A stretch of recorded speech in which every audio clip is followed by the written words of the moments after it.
He just takes the tractor another round and pulls the plow across the ground and sends up another prayer. He says, Lord, I never complain, I never ask why. Please don't let my dreams run dry.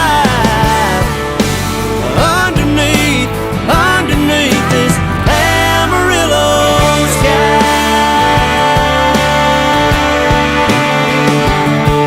That hailstorm back in '83 sure did take a toll on his family.